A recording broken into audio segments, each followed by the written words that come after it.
त्यामुळे अशा पद्धतीने वैचारिक एकारलेपणा आणि वैचारिक अस्पृश्यता हे वातावरण देखील तिथून संपून टाकणं गरजेचं आहे. तरच खऱ्या अर्थाने मुक्त वातावरणात ज्ञाननिर्मिती, नॉलेज क्रिएशन हे होऊ शकेल. कुमार केतकर हे याकरता प्रसिद्ध आहेत, की ते इंदिरा गांधींच्या सर्व कृतींचं ते समर्थन करत आलेले आहेत आणि आणीबाणीचंही त्यांनी अतिशय उघडपणाने समर्थन केलं. कारण त्यांची भूमिका ही अ, एक प्रकारे हिंदुत्वाच्या म्हणा, राष्ट्रीय स्वयंसेवक संघाच्या म्हणा, भारतीय जनता पार्टीच्या म्हणा किंवा देशभक्ती, राष्ट्रवाद याच्याशी जोडलेल्या लोकांच्या विरोधात सगळ्यांना एकत्र करण्याचं. आता सहज मी एक साधं उदाहरण देतो. भारत सरकारमध्ये काँग्रेसच्या काळामध्ये एका तरी संघ भाजपच्या नेत्याला पद्म पुरस्काराने गौरवलं असं उदाहरण सापडतं का?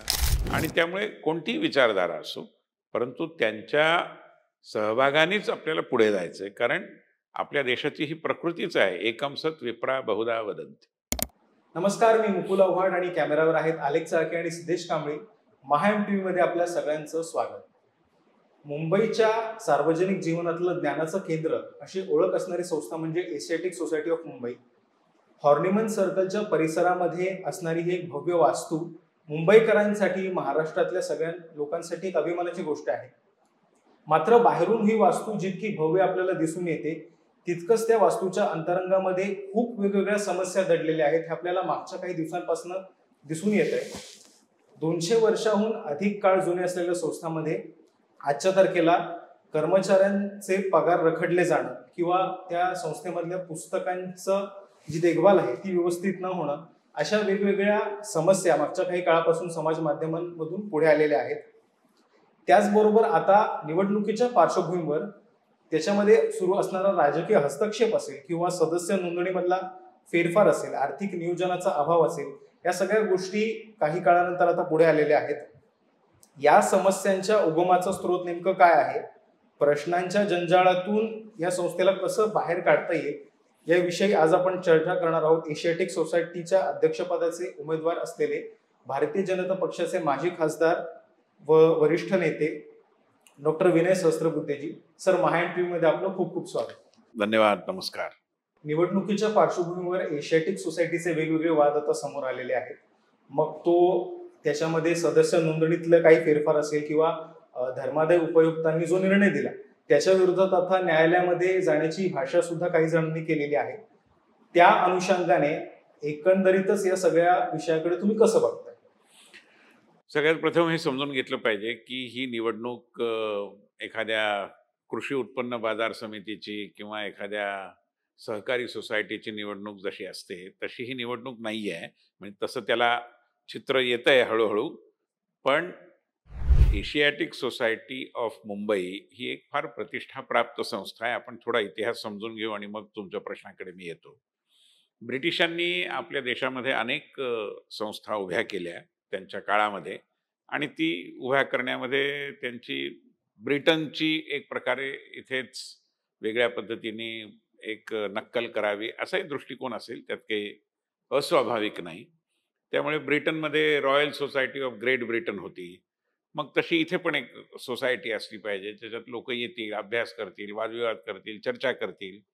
म्हणून तब्बल 221 वर्षांपूर्वी म्हणजे 1804 मध्ये एशियाटिक सोसायटी ऑफ बॉम्बे त्यावेळी स्थापन झाली. त्यावेळी त्याचं नाव royal asiatic society of Bombay असं होतं. पुढे आज जी इमारत आपल्याला दिसते ती 1830 मध्ये बांधली गेली आणि ती इमारत जरी वरती नाव एशियाटिक सोसायटीचं असलं तरी त्याची मालकी राज्य सरकारच्या PWD म्हणजे सार्वजनिक बांधकाम विभागाकडे आहे आणि ती तेव्हाही तशीच होती. पण त्यावेळी बांधतानाच रॉयल एशियाटिक सोसायटीनी आपली त्यामध्ये एक वर्गणी असावी, सहभाग असावा, आर्थिक योगदान असावं म्हणून 10,000 रुपये त्या काळातले हे सरकारला दिले होते.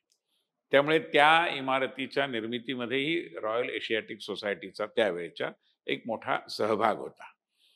त्यानंतर मग स्वातंत्र्य मिळाल्यानंतर आपण पाहतो की त्याचं नाव रॉयल राहण्याचं काही कारण नव्हतं. त्यामुळे ती the Asiatic society of Bombay किंवा मुंबई अशी झाली.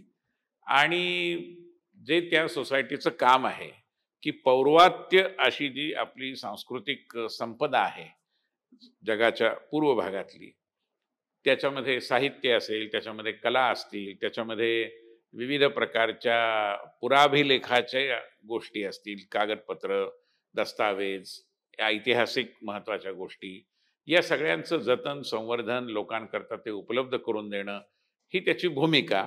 आणि त्याच्या बरोबरीने वेगवेगळ्या ज्ञानाच्या क्षेत्रामध्ये काम करणाऱ्या लोकांना काही पाठ्यवृत्ती देणं, प्रोत्साहन देणं आणि छोटे-मोठे चर्चासत्रांसारखे, सेमिनारसारखे, कॉन्फरन्ससारखे, संमेलनांसारखे कार्यक्रम घडवून आणणं, या पद्धतीने ही सोसायटी काम करत आली आहे. जवळ-जवळ 2,500-3,000 हजार त्याचे सभासद आहेत, पण इतकी जुनी संस्था आहे की काही सभासद आज पृथ्वीतलावरच नाहीत. काही आहेत, पण ते तशी रुची घेत नाहीत. कारण काय होतं की त्यावेळी ही सोसायटी मुंबईच्या एका टोकाला स्थापन झाली, कारण मुंबई तिकडेच होती. आता मुंबईचा विस्तार एवढा झाला की नुसतंच तिथे राहून लोकांना काम करणं शक्य नाही. त्यामुळे तिथल्या ग्रंथालयाचा देखील जेवढा लाभ लोकांनी घ्यायला हवा, तेवढी प्रवृत्ती आज दिसत नाही. मधल्या काळात महाराष्ट्र सरकारच्या ग्रंथालय संचालनालयाने त्यातला एक भाग वापरण्याकरता घेतला. त्यामुळे सोसायटीची जागा थोडी आणखीन मर्यादित झाली. पण असं असून सुद्धा अनेकांनी त्या सोसायटीच्या लौकिकात भर घालण्यासाठी खूप मोलाची कामगिरी बजावलेली आहे. ज्याच्यामध्ये साधारणतः मराठी जनांना माहिती असलेल्या लोकांची नावं घ्यायची तर दुर्गाबाई भागवत यांचं नाव अतिशय अग्रक्रमाने घेतलं पाहिजे. अलीकडच्या काळामध्ये डॉक्टर अरुण टिकेकर हे देखील त्या संस्थेचे अध्यक्ष होते. पण संस्था जुनी आहे आणि त्या मानाने संस्थेची आर्थिक तब्येत चांगली नाही. आपल्या देशामध्ये 2 एशियाटिक सोसायटी ब्रिटिशांनी स्थापन केल्या. त्यातली कलकत्त्याची एशियाटिक सोसायटी मधल्या कालखंडामध्ये भारत सरकारने ताब्यात घेतली. त्यामुळे त्यांना खूप मोठ्या प्रमाणात अनुदान मिळतं. इथल्याही सोसायटीला मिळतं, महाराष्ट्र सरकारही देतं, केंद्र सरकारही देतं, पण ते त्या मानाने मर्यादित आहे. आणि त्यामुळे आर्थिक विवंचनेच्या समस्या आहेत, कर्मचाऱ्यांच्या वेतनवृद्धीच्या संबंधातल्या देखील समस्या आहेत. जो वेतन आयोग त्यांना लागू व्हायला हवा तो झालेला नाही. आणखीन एक महत्त्वाचं म्हणजे मी आणि माझ्यासारखे अनेक कार्यकर्ते ही निवडणूक लढवत आहेत. याचं कारण असं की त्या सोसायटीच्या कामकाजामध्ये एक वैचारिक एकारलेपणा आला आहे. आता ज्ञान केंद्रामध्ये वैचारिक अस्पृश्यता असू नये, पण दुर्दैवाने तिथे एकाने हिंदुत्व विषयक अभ्यास करण्याकरता पाठ्यवृत्ती मागितली, तर त्याला ती नाकारण्यातही आली आणि त्याविषयी अतिशय चुकीची चर्चाही घडून आली. त्यामुळे अशा पद्धतीने वैचारिक एकारलेपणा आणि वैचारिक अस्पृश्यता हे वातावरण देखील तिथून संपून टाकणं गरजेचं आहे. तरच खऱ्या अर्थाने मुक्त वातावरणात ज्ञाननिर्मिती, नॉलेज क्रिएशन हे होऊ शकेल. आणि म्हणून या सगळ्या पार्श्वभूमीवर आम्ही काही कार्यकर्त्यांनी विचार केला की ही निवडणूक आपण लढवावी, या संस्थेला ऊर्जितावस्था आणून द्यावी. पूर्वीही सुमारे 3 वर्ष मी या संस्थेचा उपाध्यक्ष म्हणून काम केलेलं आहे आणि भारत सरकारच्या सांस्कृतिक खात्याच्या मंत्र्यांची एक भेटही तिथे घडवून आणली. त्यांनी काही सूचना केल्या, त्याच्यावर अंमलबजावणी बहुधा झाली नाही. त्यामुळे भारत सरकारची वाढीव निधी देण्याची जी तयारी होती ती पूर्णत्वाला गेली नाही. इतरही अनेक प्रश्न आहेत. पण हे सगळे प्रश्न सोडवून या एक प्रकारे आपल्या वारशाचा एक अभिन्न आणि मौल्यवान असा भाग असलेल्या या संस्थेला ऊर्जितावस्था आणून द्यावी, त्याला अधिक लोकाभिमुख करावं, अशा वेगवेगळ्या इराद्यांनी मी स्वतः अध्यक्षपदासाठी या निवडणुकीत उमेदवार म्हणून उभा आहे. मतदानाच्या पार्श्वभूमीवरती ज्या वेळेला मतदार याद्यांचा घोळ समोर येतो, काही नावं वगळली गेलेली असतात किंवा सदस्यांच्या सगळ्या या प्रक्रियेमध्ये ज्या वेळेला एक प्रश्नचिन्ह निर्माण होतो, त्यावेळेला ती जी व्यवस्थापन समिती आहे ती कुठेतरी तिच्या मूळ उद्देशापासून भरकटलेली आहे असं दिसून येतं. याच्याकडे तुम्ही कसं बघता? नाही, हे तर खरंच आहे. पण व्यवस्थापन समितीला मी दोष देणार नाही, कारण कर्मचारी वर्ग खूप तटपुंज आहे आणि मोठ्या प्रमाणात यावर्षी सुरुवातीच्या म्हणजे मार्च एप्रिलपासून अनेकांनी नव्याने सदस्यता घेतली आणि काही लोकांनी त्यात राजकारण आणण्याचा प्रयत्न करून सप्टेंबर अखेरीपासून ऑक्टोबरपासून विशेषतः एक प्रकारे खोगीर भरती करण्याचा चंग बांधला. मग ते प्रकरण धर्मादाय आयुक्तांकडे गेलं. आयुक्तांनी निर्णय दिला की 3 ऑक्टोबरपर्यंत ज्यांची नावं मान्यता प्राप्त आहेत सदस्य म्हणून, त्यांनाच फक्त मतदानाचा अधिकार राहील. पण दुर्दैवाने त्याला देखील आता आव्हान दिलं गेलंय उच्च न्यायालयामध्ये. त्यामुळे काय होतं मला माहिती नाही. पण मला असं वाटतं, की हा काही पक्षीय राजकारणाचा आखाडा नाही. हा संस्था निर्माणाच्या त्याचं एक शास्त्र आहे ना, इन्स्टिट्यूशन बिल्डिंग. त्या शास्त्राच्या अनुषंगाने आणि ज्ञान केंद्रित आणि लोकाभिमुख असा व्यवहार तिथे व्हावा यासाठी जी आग्रही मंडळी आहेत, मला असं वाटतं, की त्यांच्या हाती लोकांनी सूत्र दिली तर राजकीय हस्तक्षेप थांबेल. आपण वैचारिक एकारलेपणा संदर्भात आता म्हणत होतात. तर त्या अनुषंगाने असं विचारायचं की सांस्कृतिक क्षेत्रामध्ये काँग्रेसी बुरखा घालून वावरणारा जो एक गट आहे, त्यांचं या मुळे काही हे चित्र पुढे आलेलं आहे का? तुम्हाला काय वाटतं? हां, निश्चितपणाने याचं कारण त्यांची भूमिका ही अ, एक प्रकारे हिंदुत्वाच्या म्हणा, राष्ट्रीय स्वयंसेवक संघाच्या म्हणा, भारतीय जनता पार्टीच्या म्हणा किंवा देशभक्ती, राष्ट्रवाद याच्याशी जोडलेल्या लोकांच्या विरोधात सगळ्यांना एकत्र करण्याचं आहे. त्यामुळे जे काँग्रेसी विचाराचे नाहीत, असे अनेक जण त्या राहुटीत दाखल झालेले आहेत. आणि गंमत अशी की ते कोणाचं समर्थन करतायत, तर त्यांचं समर्थन करतायत, ज्यांनी यावर्षी ज्या घटनेला, दुर्दैवी घटनेला 50 वर्ष झाली, त्या आणीबाणीचं समर्थन. कुमार केतकर हे याकरता प्रसिद्ध आहेत, की ते इंदिरा गांधींच्या सर्व कृतींचं ते समर्थन करत आलेले आहेत आणि आणीबाणीचंही त्यांनी अतिशय उघडपणाने समर्थन केलं. एक साधारण आपल्याला असं दिसून येतं की भाजप विरोध असेल किंवा संघ विरोध असेल, याच्यातनं एक अभिमत निर्माण करून संस्थांचा वापर कुठेतरी केला जातो. याच्याविषयी आपल्याला काय वाटतं? नाही, हे चुकीचंच आहे ना. म्हणून काय झालं, की काँग्रेसनी सुरुवातीपासून एक प्रकारे या सगळ्या ज्ञान आणि शिक्षणाच्या क्षेत्रामध्ये कम्युनिस्टांना मोकळं रान दिलं. आणि कम्युनिस्टांची प्रवृत्ती ही होती, की फक्त आम्हीच, बाकी कोणीच नाही. आणि म्हणून त्यांनी संघाशी संबंधित सगळ्या लोकांना खड्यासारखं बाजूला ठेवलं. आता सहज मी एक साधं उदाहरण देतो. भारत सरकारमध्ये काँग्रेसच्या काळामध्ये एका तरी संघ भाजपच्या नेत्याला पद्म पुरस्काराने गौरवलं असं उदाहरण सापडतं का? कारण वैचारिक अस्पृश्यता हेच त्यांच्या राजकारणाचं गमक होतं. याउलट भारतीय जनता पार्टीच्या सरकारामध्ये पी व्ही नरसिंहराव यांना भारतरत्न दिलं गेलं. त्याचबरोबर शरद पवारांना पद्मविभूषण दिलं गेलं. अनेक कम्युनिस्ट नेत्यांची देखील आत्ता अलीकडे आसामचे जे माजी मुख्यमंत्री होते, त्यांचा देखील गौरव आपण पद्म पुरस्कार देऊन केला. ते सगळे काँग्रेसी होते. पण काही बिघडलं नाही. देशाच्या कल्याणाकरता त्यांनी आपल्या पद्धतीने आपलं राजकारण जे होतं त्याचा उपयोग करून घेतला. तर भारत सरकारने त्यांना गौरवलं. पण दुर्दैवाने हा मनाचा मोकळेपणा, ही उदारता, ही सर्वसमावेशनाची दृष्टी हे काँग्रेस आणि अनेक डाव्या मित्रांच्या बाबतीत आपल्याला दिसत नाही.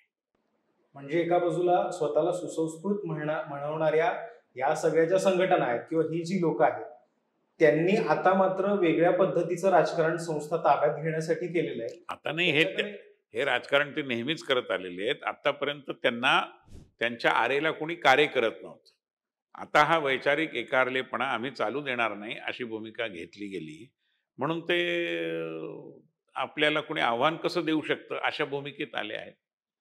आणि हा जो म्हणजे ही सगळी मंडळी स्वतःला लिबरल मानतात आणि या लिबरॅलिझममध्ये खरं म्हणजे सगळ्यांचं स्वागत केलं पाहिजे तुम्ही. पण याच मंडळींनी पुभा भावे साहित्य संमेलनाचे अध्यक्ष असताना ते हिंदुत्ववादी विचाराचे आहेत म्हणून ते संमेलन उधळून लावलं होतं. आपल्याला माहिती आहे. त्यामुळे हा यांचा लिबरॅलिझम जो आहे तो अतिशय बेगडी आहे, कचकडी आहे, देखाव्यापुरता आहे आणि मुळात त्यांची सगळी संस्कृती आहे ती वैचारिक अस्पृश्यता जोपासणारी संस्कृती आहे. आता आपण एशियाटिक सोसायटीच्या समस्यांकडे वळूयात. एका बाजूला तिथला जो कर्मचारी वृंद आहे, तो तिथल्या सगळ्या व्यवस्थापनाला कंटाळलेला आहे. पगार रखडलेले आहेत, महागाई भत्त्याचा प्रश्न आहे. तसं असून सुद्धा तिथला जो कर्मचारी वर्ग आहे हा मात्र त्या कामगार युनियन सोबतच आहे. तिथल्या आणि जी जी युनियन जी आहे ती व्यवस्थापन समिती सोबतच आहे. या विसंगतीकडे तुम्ही कसं बघता? नाही, असं हे कोणत्या प्रेरणेने तसं, पण मला असं वाटत नाही की सगळे कर्मचारी युनियनच्या बरोबर आणि राजकीय संदर्भात स्वतःची भूमिका ठरवत असतील. मला कर्मचाऱ्यांच्या विषयी सहानुभूती आहे आणि त्यांच्या समस्या सोडवणं हे आम्ही ज्या मुद्द्यांवरती ही निवडणूक लढवतो आहोत, त्या कार्यसूचीचा एक महत्त्वाचा घटक आहे. माझी खात्री तिथले कर्मचारी देखील प्रामाणिकपणे, परिश्रमपूर्वक आणि संस्थेची जी विहित उद्दिष्ट आहेत, त्याला अनुकूल, त्याला अनुलक्षून अशाच पद्धतीने काम करत राहतील. एशियाटिकची निवडणूक जिंकल्यानंतर आपली प्राथमिकता नेमकी कशाला असणार आहे? प्राधान्यक्रम नेमके कसे आहेत? साहेब, सगळ्यात पहिले असं आहे की मुंबई महापालिका, राज्य सरकार, केंद्र सरकार यांच्याकडे वारंवार पाठपुरावा करून मोठ्या प्रमाणात निधी संस्थेला उपलब्ध करून घेणं हे प्राधान्याने करावं लागणार आहे. कारण या संस्थेकडचा मौल्यवान ठेवा ही राष्ट्रीय संपत्ती आहे. ही काही केवळ एशियाटिकची, केवळ भारत सरकारची, केवळ एका गावाची किंवा प्रदेशाची संपत्ती नाही. ही राष्ट्रीय संपत्ती आहे आणि म्हणून त्याची जर सुरक्षित जोपासण्याची एक रचना निर्माण व्हायची असेल, त्याचं जतन व्हायचं असेल, तर मोठ्या प्रमाणात निधी उपलब्ध होणं हे गरजेचं आहे, पहिली गोष्ट. त्यामुळे आमचं प्राधान्य त्याला राहील. तो निधी उपलब्ध झाला की कर्मचाऱ्यांचे आर्थिक प्रश्न जे काही असतील ते सोडवण्याचा प्रयत्न केला जाईल. हा त्यातनं पुढे येणारा दुसरा विषय आहे. तिसरा विषय हा आहे की एशियाटिक सोसायटीमधला वैचारिक एकारलेपणा दूर करून सर्व विचारधारांच्या लोकांचा त्यात समावेश व्हावा, या दृष्टीने काय कार्यक्रम, उपक्रम योजता येतील ते पण आम्ही पाहू. आणखीन एक महत्त्वाचा मुद्दा आहे की मुंबई महानगर ज्यावेळी त्या दक्षिण मुंबईपुरतंच सीमित होतं, त्यावेळी एशियाटिक सोसायटीचं काम फ्लोरा फाउंटनच्या हुतात्मा चौकातल्या त्या बिल्डिंगमधून चालणं हे योग्यच होतं. पण आता मुंबईचा एवढा विस्तार झाला आहे की एशियाटिक सोसायटीचे कार्यक्रम एखाद्या महाविद्यालयाच्या किंवा एखाद्या शैक्षणिक संस्थेच्या मदतीने बोरिवली, दहिसर, मुलुंड, भांडूप, प्रसंगी ठाण्यातही व्हायला काही हरकत नाही. तसे कार्यक्रम आपण केले पाहिजेत. लोक तुमच्याकडे येत नसतील, वाहतुकीचे इतर अनेक प्रश्न आहेत, तर तुम्ही लोकांकडे गेलं पाहिजे. त्यातनंच लोकाभिमुखता ही जोपासली जाऊ शकते. आता आपण या उपक्रमांबद्दल म्हणालात. मुंबईची स्वतःची एक वाचन संस्कृती आहे आणि एका बाजूला मुंबईची वाचन संस्कृती आणि दुसऱ्या बाजूला एशियाटिक सोसायटी यांच्यामध्ये कुठेतरी दरी निर्माण झाली असं आपल्याला दिसून येतं. तर ही दरी भरून काढण्यासाठीचा एक आराखडा आपल्याकडे आहे. नाही, आराखडा म्हणजे ही वाचन संस्कृती जी आहे मुंबईची, मी म्हटलं तसं आज एशियाटिक सोसायटीमध्ये किंवा तिथल्या महाराष्ट्र सरकारच्या लायब्ररीत जे मुलं वाचायला येतात तरुण, ती सामान्यतः स्पर्धा परीक्षांची तयारी करता येणारी मुलं आहेत. त्यात काही गैर नाही. पण त्यांना कधीतरी तिथे कार्यक्रम होतात, म्हणजे लायब्ररी व्हिजिट होते, त्यानंतर लायब्ररीतल्या दुर्मिळ ग्रंथांचं प्रदर्शनही योजलं जातं. पण मी म्हटलं तसं त्याला पुरेशी प्रसिद्धी देणं, समाज माध्यमांचा उपयोग करून घेणं, तरुण पिढी ज्याला आपण जेन नेक्स्ट म्हणतो त्यांच्याशी आपला एक संवाद स्थापित करणं, हे सगळं गरजेचं आहे. आणि त्यामुळे जुन्या पुराण्या पद्धतीने आता ती संस्था चालवता येणार नाही. त्यात आधुनिकता आणावी लागेल. त्यात देशातल्या आणि विदेशातल्या देखील अशा संस्थांशी काही करार करून त्यांचाही सहभाग वाढवण्याच्या दृष्टीने विचार करावा लागेल. असे अनेक मुद्दे आहेत आणि त्यामुळे एकूणात मला असं वाटतं की 221 वर्षाची ही संस्था एका नव्या युगात प्रवेश करू इच्छित आहे. आता तसा त्याचा प्रवेश होईल यासाठीची इच्छाशक्ती असणाऱ्यांचं पाठबळ त्याच्या मागे पाहिजे. अगदीच, लोकांचं पाठबळ तितकंच महत्वाचं आहे. आता या अनुषंगाने असा आपण ज्यावेळेला विचार करतो की इतकं सगळं मौल्यवान ऐतिहासिक दस्तावेज या संस्थेमध्ये अजूनही आहे, म्हणजे 200 वर्षांपूर्वीचे काही कागदपत्र असतील किंवा काही ऐतिहासिक संसाधन असतील ते आहेत, परंतु त्या सगळ्या कागदपत्रांना वाळवी लागणं, ते जीर्ण होणं, अशा समस्या वारंवार तिथल्या सदस्यांनी, जे अभ्यासक आहेत, त्यांना जाणवल्या आहेत. तर त्या अनुषंगाने याच्यावरती कसं काम करतात? त्याचं एक महत्त्वाचं कारण आहे की तिथे पुरेसा निधी उपलब्ध नाही. तो जर निधी उपलब्ध झाला तर ही कागदपत्रांच्या संवर्धनाच्या विषयात होणारी जी हेळसांड आहे, ती हेळसांड आपल्याला थांबवता येईल. हे काही कोणी जाणून बुजून करतंय असं तर नाही आहे ना. तिथे उलट वेगवेगळ्या दुर्मिळ दस्तावेजांचं कसं संरक्षण करावं, संवर्धन करावं, याबद्दलचं प्रात्यक्षिक इतरांना देखील बघायची तिथे व्यवस्था आहे. आणि मी स्वतः डोळ्यांनी बघितलंय की किती काळजीपूर्वक तिथले कर्मचारी हे काम करतात. पण व्यवस्थाच जर पुरेशी नसेल, आता इमारत 1830 मध्ये बांधलेली आहे. म्हणजे जवळ-जवळ 200 वर्ष होतील या इमारतीला. आता ही 200 वर्ष जुनी इमारत आहे. मध्ये डागडुजी झाली असेल अनेक वेळा, नाही असं नाही. पण काहीतरी मूलभूत विचार करावा लागेल ना, की तिथली कागदपत्र पाऊस पाण्यापासून कशी सुरक्षित राहतील. वाळवी आणि अन्य मुद्द्यांच्या संदर्भामध्ये त्याच्या संरक्षणाची काय व्यवस्था करता येईल, ह्याचा नव्याने विचार करावा लागेल. आधुनिक तंत्रज्ञानाचा वापर करावा लागेल. कदाचित डिजिटायझेशनच्या माध्यमातून पुढे जावं लागेल. त्यामुळे अशा अनेक पद्धतीने पण संरक्षण, संवर्धन, जतन, जोपासना हा आमच्या कार्यसूचीतला फार महत्त्वाचा मुद्दा आहे. संस्थेसाठी फारसं काही योगदान न देणारी जी मंडळी आहेत, जी तुलनेने वयाने ज्येष्ठ आहेत, त्यांचा तो एक ज्येष्ठांचा कट्टा म्हणून पण एशियाटिककडे कधी-कधी बघितलं जातं. तर आता ही जी गोष्ट आहे, की बऱ्याचदा अशा संस्थेमध्ये युवक स्वतः काम करण्यासाठी उत्सुक असतात. युवकांना जे परिवर्तन सांस्कृतिक क्षेत्रामध्ये घडवून आणायचं आहे, त्या अनुषंगाने आपल्या काय योजना असणार आहेत? युवकांना स्थान मिळणार आहे? नाही, निश्चितपणाने मी म्हटलं तसं आमचं मुळी कामच आहे, की नव्या पिढीकडे हा सगळा वारसा सुरक्षित सुपूर्द करणं. पण त्यासाठी नव्या पिढीशी संवाद करावा लागेल ना. मग नवी पिढी कुठे येते? तर ती Instagramवर येते. मग आम्हाला Instagramवर जावं लागेल. त्यामुळे नव्या पिढीचा संचार जिथे-जिथे आहे, तिथे-तिथे एशियाटिक सोसायटीचं एक ठळक अस्तित्व आपल्याला दिसलं पाहिजे. त्यांच्याशी संवाद झाला पाहिजे. त्यांच्या आशा-आकांक्षांची जाणीव ठेवली पाहिजे. आणि तसं जर आपण केलं तर मला असं वाटतं, की एशियाटिक सोसायटीच्या कामामध्ये खऱ्या अर्थाने एक काहीतरी नवेपणा, ताजेपणा, कालसुसंगतता अशी निर्माण होऊ शकेल. सामान्य छोट्या-मोठ्या गोष्टी, एखादं भाषण ऑर्गनाइज करणं, एखादी छोटीशी कॉन्फरन्स करणं, फेलोशिप देणं, हे कामही महत्त्वाचं आहे. पण आता तेवढं पुरेसं नाही. आता तुम्हाला गती वाढवावी लागेल. त्याचं स्वरूप देखील अधिक आकर्षक आणि युवकाभिमुख करावं लागेल.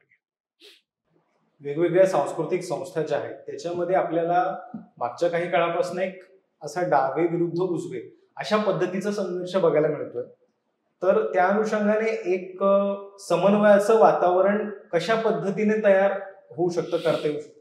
असे लोकं हिंदुत्वाच्या, भाजपच्या किंवा संघाच्या विचारसरणीला उजवे असं म्हणतात. कामगिरीमध्ये आम्ही उजवेच आहोत. पण आमची काही उजवी विचारधारा आहे रूढ अर्थाने, असं मी मानत नाही. आमच्याकडे अशा अनेक गोष्टी आहेत, की ज्या रूढ उजवेपणाच्या व्याख्येमध्ये बसत नाहीत. पण तो भाग वेगळा. मुळात ही जी विचारधारा आहे, ती विचारधारा कधीही वैचारिक एकारलेपणा आणि अस्पृश्यता याच्या आधारे काम करत नाही. आम्ही अनेक विरोधी विचाराच्या लोकांचा सुद्धा सन्मान करण्याच्या आणि त्यांना उचित स्थान देण्याच्या मुद्द्याकरता प्रसिद्ध आहोत. त्यामुळे आमचं कोणाशी भांडण नाही. आम्हाला सगळेजण हवे आहेत आणि कोणी आमचे वैरी आहेत असं आम्ही मानत नाही. निवडणुकीत प्रतिस्पर्धी असणं वेगळं, त्याच्यात कुठलाही शत्रुभाव नाही. आणि त्यामुळे कोणतीही विचारधारा असो, परंतु त्यांच्या सहभागानेच आपल्याला पुढे जायचं आहे. कारण आपल्या देशाची ही प्रकृतीच आहे, एकम सत् विप्रा बहुधा वदन्ति. तर मग सगळ्यांना बरोबर घेऊन जायलाच पाहिजे ना आपण. आणि आम्ही प्रसिद्धच आहोत त्याकरता. त्यामुळे समजा पुढे चालून काही करायचं आहे, तर त्याचं मुख्य सूत्र हेच राहणार आहे, की सगळ्यांना बरोबर घेऊन जायचं. सगळ्या विचारधारांचं सुद्धा तिथे एक दालन असलं पाहिजे. का नसावं? हिंदुत्वविषयक एवढी ग्रंथसंपदा आहे. ती एशियाटिक सोसायटीला त्याचं वावडं असण्याचं काहीच कारण नाही. कम्युनिस्टांची ग्रंथसंपदा आहे, ती पण आपण ठेवली पाहिजे. हिंदुत्वाची ठेवली पाहिजे. काही अडचण नाही. राज्याच्या आणि देशाच्या सांस्कृतिक क्षेत्रामध्ये आपला मागच्या अनेक दशकांपासूनचा वावर राहिला आहे. अशा पद्धतीच्या समस्या आपल्याला इतर कुठल्या संस्थांमध्ये बघायला मिळाल्या का? आणि त्यांच्यावरती तोडगा म्हणून तिथल्या लोकांनी काय उपाय केले? नाही, असं नाही. असं आहे की एशियाटिक सोसायटी देशात 2च आहेत. आणि त्यातली एक सरकारच्या ताब्यात आहे, त्यामुळे त्यांना संसाधनांची तेवढी अडचण नाही. दुसरी नाही आहे, त्यामुळे थोडी अडचण आहे. पण अशा प्रकारच्या समस्या ज्या आहेत, एकूण संस्था जीवनापुढे येणाऱ्या समस्यांपैकी या काही समस्या आहेत. त्यामुळे आज गावोगाव असलेल्या मोठ्या-मोठ्या ग्रंथालयांसमोर देखील प्रश्न आहे. अभिलेखागार जे आहेत, त्यांच्यासमोर देखील प्रश्न आहेत. बरेचसे सरकारीच आहेत. पण काही ठिकाणी खाजगी वस्तुसंग्रहालय आहेत. त्यांच्याही समोर प्रश्न आहेत. त्यामुळे भारतीय संस्कृतीच्या बाबतीत हेच आहे ना, की ती जितकी आकर्षक आहे, जितकी सदिच्छा, गुडविल तिच्या अवतीभोवती आहे, तितकी ऊर्जा तिच्या अनुषंगाने काम करणाऱ्या किंवा भारतीय संस्कृतीचे आम्ही पाईक आहोत असं म्हणणाऱ्या नागरिकांच्या, लोकांच्या मनामध्ये नाही. ते जोपर्यंत यात सहभाग घेत नाही, जोपर्यंत त्याचं महत्त्व जाणत नाही, तोपर्यंत या गोष्टी होणार नाहीत. पण मग त्याकरता सुद्धा संस्थात्मक प्रयत्न करण्याची गरज आहे, जे एशियाटिकमध्ये करण्याचा आमचा इरादा आहे.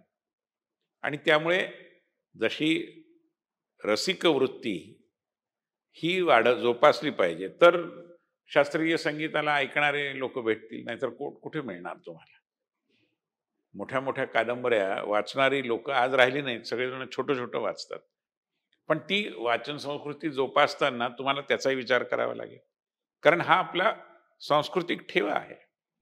तसंच वस्तुसंग्रहालय, पुराभिलेखागार या प्रकारे काम करणाऱ्या संस्था किंवा एशियाटिक सारख्या ज्यांची ग्रंथालय पण आहेत, अशा संस्था इथे देखील आपल्याला संख्येने कमी असतील कदाचित, पण अभ्यास वृत्तीची जोपासना करण्यासाठी अधिक कसोशीने प्रयत्न करावे लागतील.